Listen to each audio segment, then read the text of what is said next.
Handa raw ang palasyo na makipagtulungan sa Interpol bilang pagtupad sa ating obligasyon matapos isiwalat ng ICC prosecutors ang listahan ng anilang mga co-perpetrators sa Duterte drug war, kabilang sina Senator Bongo at Bato de la Rosa. Nangangahulugan kayang may ilalabas ng arrest warrant laban sa kanila? Narito ang report ni Ivan Mayrina. Yun po ang nangyari before at yan din po ang mangyayari ngayon. Makikipagtulungan tayo sa Interpol but not with the ICC in the same way that we've cooperated with the Interpol. Pagtupad sa obligasyon sa Interpol at hindi pagsuko ng ating soberanya. Ito ang katwiran ng Malacanang nang matanong kung muli bang makikipagtulungan ang Pilipinas matapos tukuyin ng ICC prosecutors sina Senador Bongo at Bato de la Rosa bilang co-perpetrator umano sa war on drugs sa dating Pangulong Rodrigo Duterte. Hindi po kinakailangang magtago kung alam po nila na sila'y walang kasalanan, humarap sila at maging matapang sa mga maaaring proseso. Si Go maring itinanggi alegasyon. Walaan niyang kaugnayan ng mga bintang sa kanyang mga naging papel at responsibilidad bilang Special Assistant to the President at Executive Assistant Alcalde noon ng Davao City.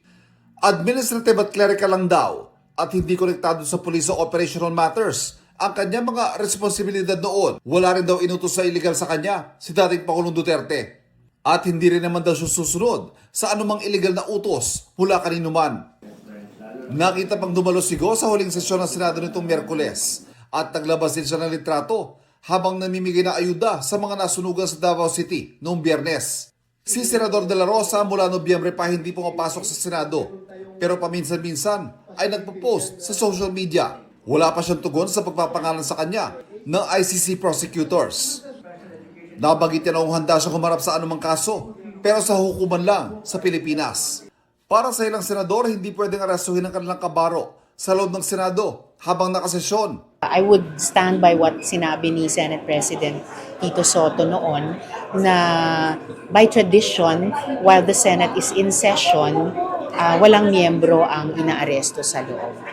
Pero kung nasa labas ng Senado, pwede kayang gawin ang sinapit doon ni dating Pangulong Duterte. I believe in the previous arrest, nagkaroon kasi ng sense na na-exhaust yung remedies dito.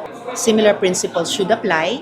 Paniwala naman ni Senate President Pro Tempore Ping Lacson, dapat idaan sa local court ang anong mga arrest warrant galing sa ICC o ibang foreign court. Pwede anyang talakayin ng Senado sa Miyerkules ang mga posibleng hakbang at pag-aaralan din ng mga abogado ng Senado ang dapat gawin.